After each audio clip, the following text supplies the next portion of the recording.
Hi everyone, my name is Natalie DC. Welcome back to my channel.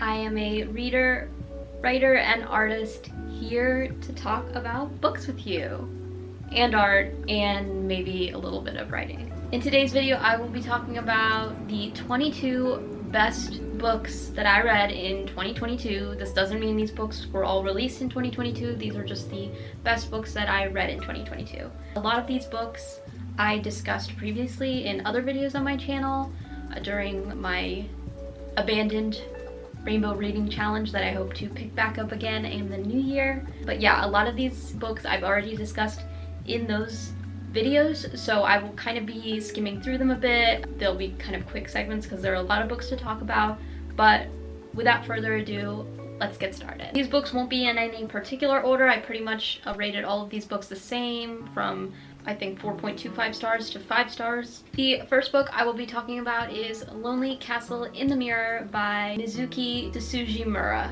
I hope I'm pronouncing their name right. This book is translated from its original Japanese by translator Philip Gabriel. This book is a heartwarming, fantastical coming-of-age story following 7 children after their lives are irrevocably changed by the lonely castle that they find in their mirrors. This book was a highly anticipated read, as I had heard a lot of great things about this book. I don't think I talked about it on my channel before. Basically, it follows this one schoolgirl. I don't remember her name exactly, but because of bullying, she had stopped going to school, and during her days when she should have been in school but instead were spending them at home, she discovers a magical world inside her mirror in which a figure called the Wolf Queen invites her and 6 other children to participate in a game where they have to find a key inside this castle, and once they find the key, they can make a wish. What starts off as like a cute little fun story about these children trying to find this key in this castle turns into a really heartwarming and lovely story about these children bonding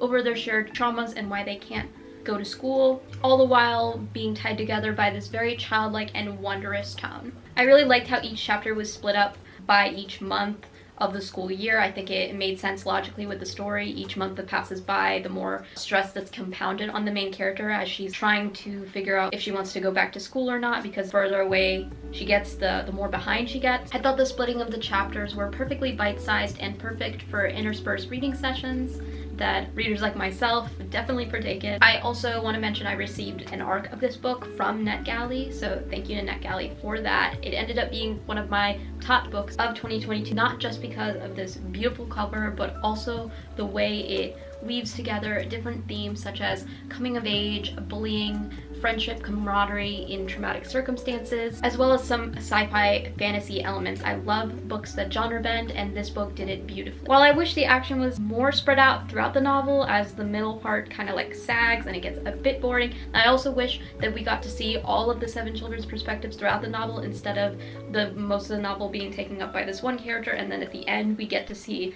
little bits and pieces from the other children's perspectives in life, and it devolves into a bit of info dumping. Well, I wish we got to see more perspectives like that. Overall, I really enjoyed this novel, and I think it definitely deserves to be in the top spots of this year. The next book I'd like to talk about is Juliet Takes a Breath by Gabby Rivera. Now, I did talk about this actually in my previous video where I read Purple books in the month of June, so I'm not going to go into too much detail about this book, but essentially it follows 19-year-old Juliet, who takes a trip from her hometown of the Bronx to Portland, Oregon, where she takes on this internship underneath one of her favorite authors. She wants to learn more about feminism after coming out as a lesbian to her family. She sees her favorite author, who is figurehead in feminist writings, as someone that can teach her these things. As the story progresses, Juliet learns that her idol is not what she appears to be. Instead, she meets other people who teach her different, more intersectional aspects of feminism and overall challenge her beliefs and perspective in very nuanced ways that I, as a chronically online SJW, definitely found satisfying. The story has an excellent voice, diverse perspectives, very witty main character who's very lovable and relatable, And overall, I would recommend this book to anyone who's looking for a YA contemporary that doesn't necessarily involve more like a fluffy romance, but more so has to do with self-love, working on oneself and oneself's biases and beliefs. Yeah, I just really enjoyed this book. There's not much more to say about it. I would just really recommend it. I think it's definitely not only a great YA coming of age story, but it also says a great deal about intersectional feminism that I think anyone who is maybe new to the subject could learn a lot from. The next book I'd like to talk about is An Arrow to the Moon by Emily X.R. Pan. I talked about this book in one of my previous videos where I read Blue Books in the month of May, so I won't be going into too much detail, but essentially this book follows Hunter Yi and Luna Chang. They live in the 70s and they start to develop magical gifts. They are from rival families, and eventually these two characters, they start to bond over their gifts and start to form a friendship and eventually a relationship that is somewhat forbidden and taboo because of their families' relationships with each other. This book is definitely a masterpiece of genre-bending goodness. It combines fantasy, mystery, family drama, romance, and mythology into a whirlwind of a coming-of-age story about two teenagers who just want to be free at the end of the day. I thought the character dynamics were adorable. I really loved Luna and Hunter's dynamic. I thought their witty banter was great. I also loved Hunter's relationship with his little brother. I thought it was super cute, and the ending just rips your heart out. I'm not going to spoil it, but that ending, oof. And the premise of this book is just so unique. Like, I can't describe how unique it is, combining like a retelling the story of Romeo and Juliet with a more lesser known story within Chinese mythology. I just love how everything was tied together, and despite my only critique being sort of the lackluster connection to the setting, which is like the 70s, that's not really important to the story. Other than that critique, I thought this book was perfect, and I would definitely recommend it for anyone who's looking for an angsty adventure that combines different aspects of different genres. As you guys know, I love books that genre bend. It's one of my favorite things, and this combined with the short chapters, the different POVs that are all beautifully blended together. Each POV is integral to the story. There's no like unnecessary perspectives. All of those aspects combined, this book was just basically made for me. It was very hyped up. I was very excited to read this, and I definitely was not disappointed. The next book I'd like to talk about is Time is a Mother by Ocean Vuong.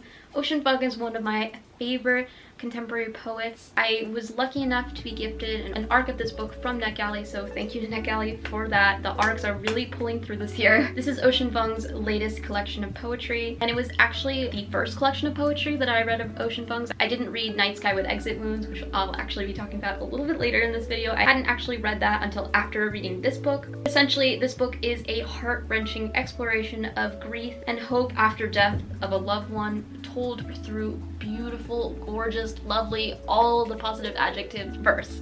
I love Ocean Vuong's writing so much. My two favorite poems from this collection were Beautiful Short Loser and Dear Rose. I loved the variety of forms that this book takes on. Each poem uses a different form, uses different language, different style, and this was actually the subject of one of my projects that I had to do for a creative writing class in the spring semester. So you could say I definitely took a lot of inspiration from Ocean Vuong's work. This poetry collection really helped me understand him as a poet and a creative. Overall, I really loved this poetry collection, and I would highly recommend if you are a fan of Ocean Vuong or if you're just a fan of poetry in general. The next book I would like to talk about is A Tiny Upward Shove by Melissa Chadburn. Now, I believe I talked about this book in a previous video, so I will give you a little summary of the book. This book is a haunting exploration of the tragic consequences of racism, rape culture, and poverty on the lives of innocent women, told through the Aswang-possessed eyes of Marina Salas, who is a young woman trapped between life and death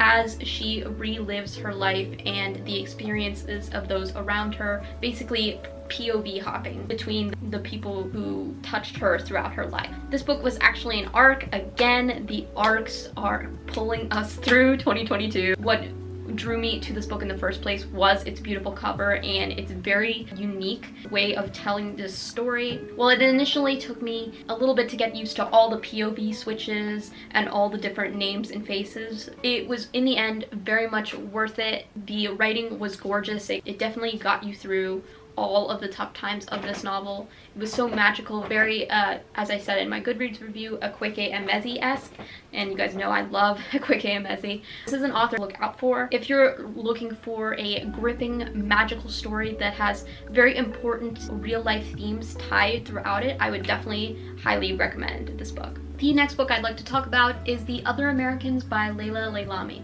Now, I talked about this book, I believe, in my first video that I made on this channel, reading only read books in the month of January. This book is a tale of loss, love, and justice in the face of the murder of a Moroccan man, told in fragments by characters of various backgrounds that associated with him throughout his life. The mystery was overall very engaging and suspenseful throughout. You never know who is actually the culprit until the end. The story was mostly well-paced, and the characters were very relatable and realistic. While I felt that towards the end there were simply too many POVs to keep track of, and there were some loose ends that never really got tied up, I thought this was a very unique story. I'd never seen a book that so realistically depicted what it's like to grow up Moroccan in a far-off country, that laced with the mystery and the anti-war, anti-police rhetoric. I just really connected to this book. It was one of my first favorites of the year. It got me into Laila Lalami's works, and overall, yeah, this is definitely a book I won't be forgetting, and I definitely recommend it if you're looking for a good mystery, a good suspense, a good family drama. This definitely has it all. The next book I'd like to talk about is Yolk by Mary H.K. Choi. I talked about this book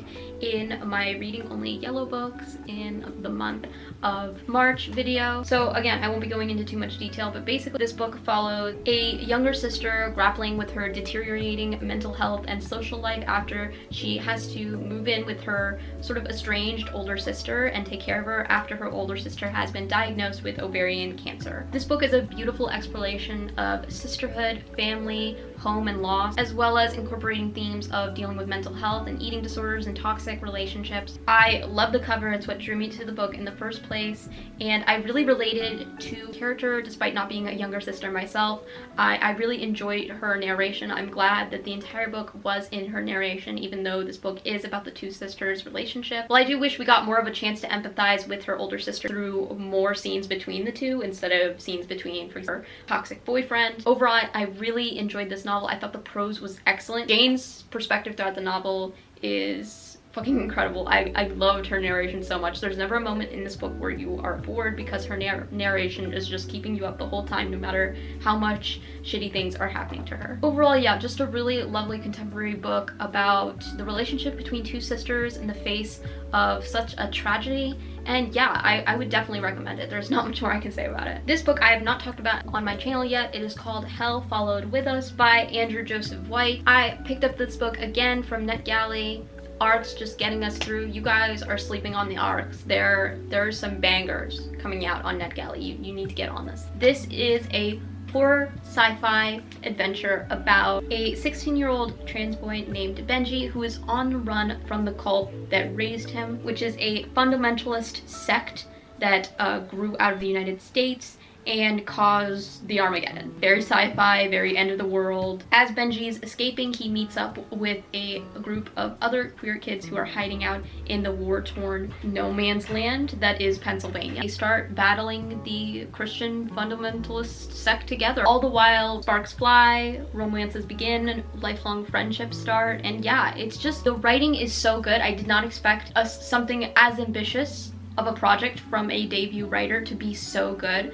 That combined with like the beautiful cover, the amazing witty banter that happens between all the characters. Each character is unique. They have their own very unique identities that helps you as the reader keep track of them, because there are quite a few characters. The chapters were very digestible length, so it's a very easy read, even though there's a lot going on, a lot of world building, which was very rich. And all in all, I thought this was a great debut work, a great horror sci-fi with a queer twist. It's just incredible. Yeah, I would highly recommend it. This next one is another arc, Beating Heart Baby by Leo Min. I hope I pronounced their name right. This book tore up my soul. It ripped my heart in half. It literally destroyed me.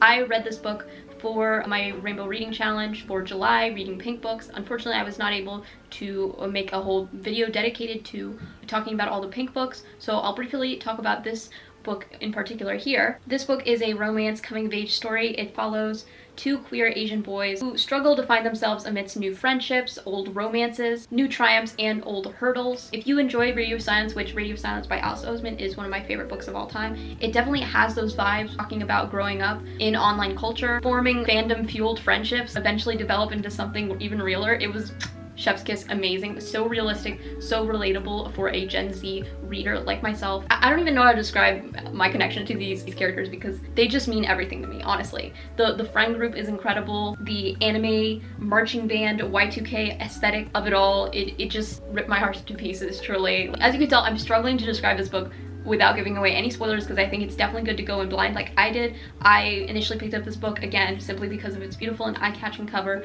and I definitely think you should do the same and go in totally blind. If you're looking for a new queer coming-of-age romance story to read, I would definitely recommend this one. This next book is from an author that I have not yet talked about on my channel, but they are one of my favorite graphic novelists of all time. This book is On a Sunbeam by Tillie Walden. This is the first but not the last time I'm going to be talking about Tillie Walden in this video because all of their books are so incredible. I love their art style, I love the way they tell stories, and this book is no exception. This book is a girl, Mia, who joins a space crew as they reconstruct lost architecture in space that was lost to time.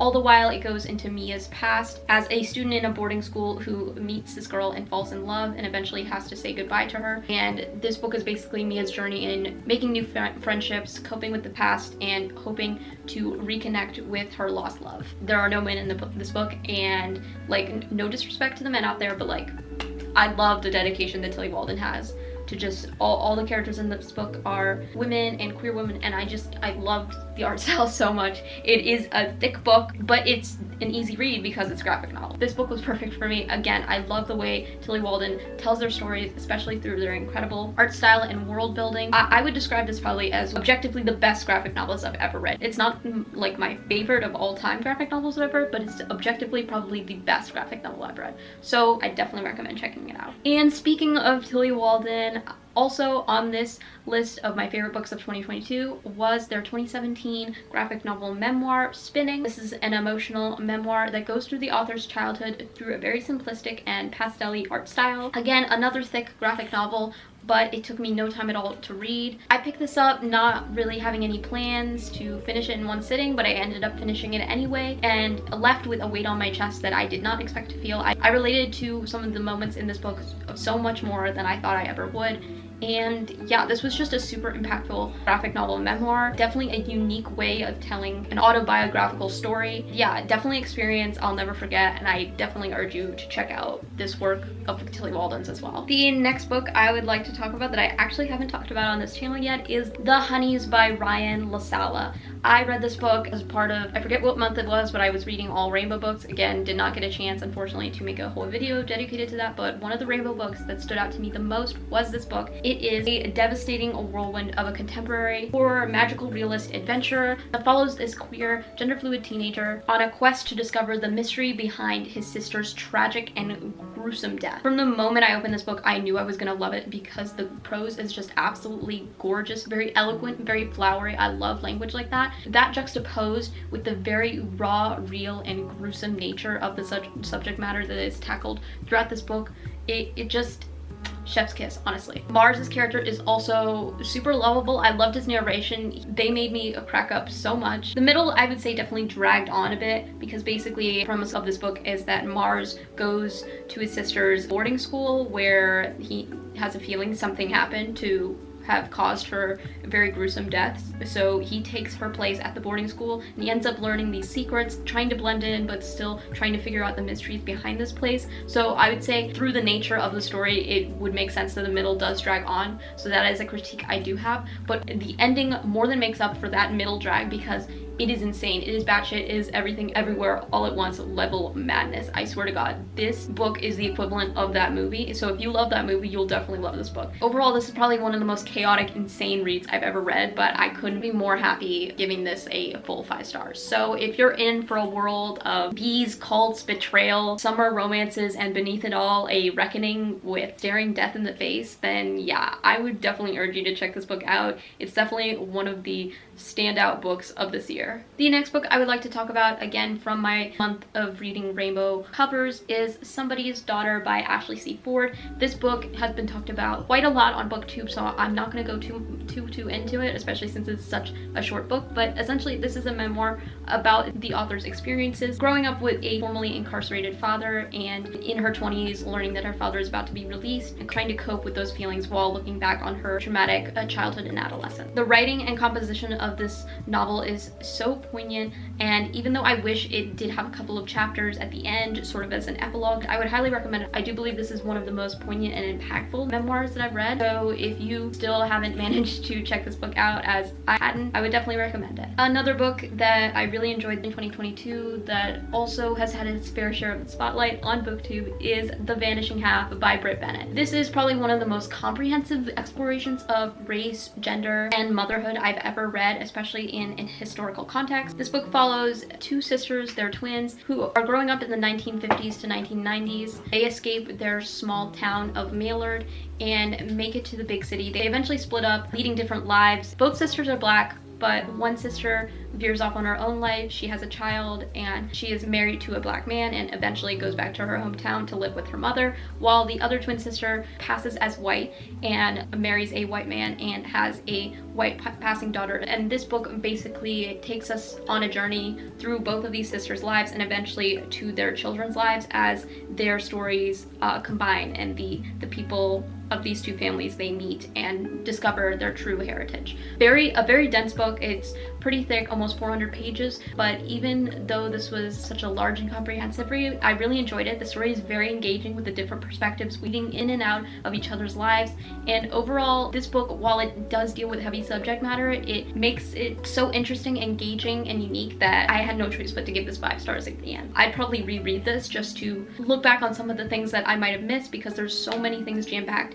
into the story. So yeah, if you haven't read this book up until now, what are you doing? Don't be me. Don't wait until the hype has died down to read this book. Read it right now. This next book is again an arc, this time a poetry arc. It is Sweet, Young, and Worried by Blythe Baird. I hope I'm pronouncing her name right. This poet is new to me, but the cover and synopsis of this book stood out to me as a story of love, loss, identity, and girlhood. And I wanted to give this author a try, especially since their poetry is quite acclaimed. I found this to be a breathtakingly honest portrayal of struggles with mental illness, eating disorders, abortion, and coming out as queer. I was entranced by Blythe Baird. Lovely verse. I love the different forms that were used throughout this poetry collection. One of my pet peeves with poetry collections is when the poems are all in the same sort of form, using sort of the same language. I love how the author switched it up, kept the reader on their toes, and never stopped trying to experiment with different language and different forms of writing. I would definitely describe this as a stunning love letter to Gen Z, queer, mentally ill girlhood,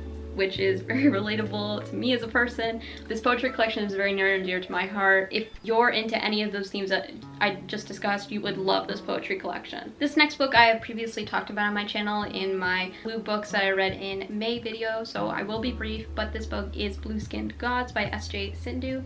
I gave it a perfect 5 stars. This read is set in Tamil Nadu, India, and is about a boy with blue skin who grows up believing he is a god, and eventually he learns that he is not a god and he has to cope with the complex childhood he was given. This novel breathtakingly explores self-doubt, complex familial relations, culture, and sexuality as the boy in the story grows up and finds out the truth behind his upbringings. The story's unique concept, combined with the lovable characters, the gorgeous prose, the amazing cover, these all compelled me from the beginning, and as I was swept up into the story, which is divided into chapters based on the eras of the boy's life, I couldn't help but turn each page with renewed interest as we explore how each of the boys' relationships go up in smoke. While I wish the last 100 pages or so were a bit less fast-paced, as I really wanted to kind of marinate in all that was happening in this book, because a lot does go on. Overall, I really enjoyed this read. I gave it 5 stars and I would highly recommend. The next book is also an ARC, not from NetGalley, but from Teen Ink. It is Brothers Sleep by Aldo,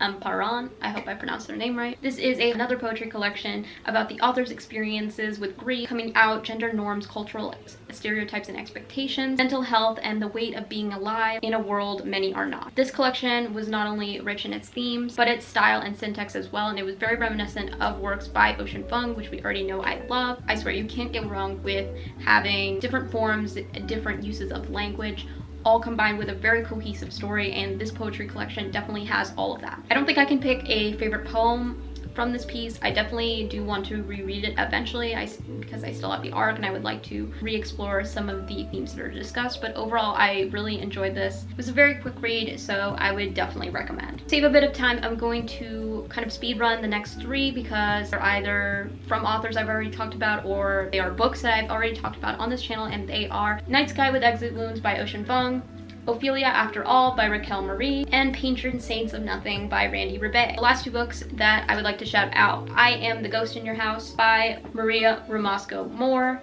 This was another arc that I got from NetGalley. I swear to God, all of these books are arcs. I was attracted to this book because of its amazing cover and also its very unique premise of following this girl who is invisible and her mom is also invisible, and they're just traveling around the United States, living a nomadic life, trying not to disturb people who can be seen, and just trying to remain unseen until the main character wants to learn what it means to be seen, and that ends up causing this disruption between her and her mom ends up disappearing from her as well, and it's such a unique story. I've never read anything like it, and the fact that it takes place in my hometown is also a big plus. It also involves a queer romance as well, and overall it's a great coming of age story with a sci-fi twist and with metaphors of just feeling invisible and lost in a world in which you don't feel you belong. And yeah, if any of this sounds interesting to you, I would definitely highly recommend you check it out. And finally, the last book I would like to recommend in this video is I'm Glad My Mom Died by Jeanette McCurdy. This was one of my most highly anticipated reads of the year, and I was not disappointed. I loved reading about Jeanette McCurdy's very tumultuous and traumatic childhood. I loved hearing her perspectives. The way that she uses comedy to cope with her experiences was breathtaking and very inspiring. Unfortunately, I was not able to listen to the audiobook as so many people had recommended, but I do recommend that you check out some of the interviews she's done in collaboration with this book, as I definitely think these interviews kind of supplement the stories that are already told in her memoir. But again, I'm not going to speak too much on this book because I want you to go in spoiler free, and also this book has already been talked about to death on BookTube and YouTube in general. So those are all the books, guys. Sorry I had to go through some of them pretty fast. I didn't want to repeat myself from previous videos, but I hope you enjoyed this video. If you did, make sure to give it a big thumbs up. Comment down below your favorite books from 2022, any recommendations that you may have. And before you go, I'd just like to tell you that my debut poetry chapbook, Blue Pearl, is available for purchase from Bottle Cap Press if you're interested. But guys, I hope you have an amazing day, week, month, whatever you're feeling, and I will see you in the next one. Bye!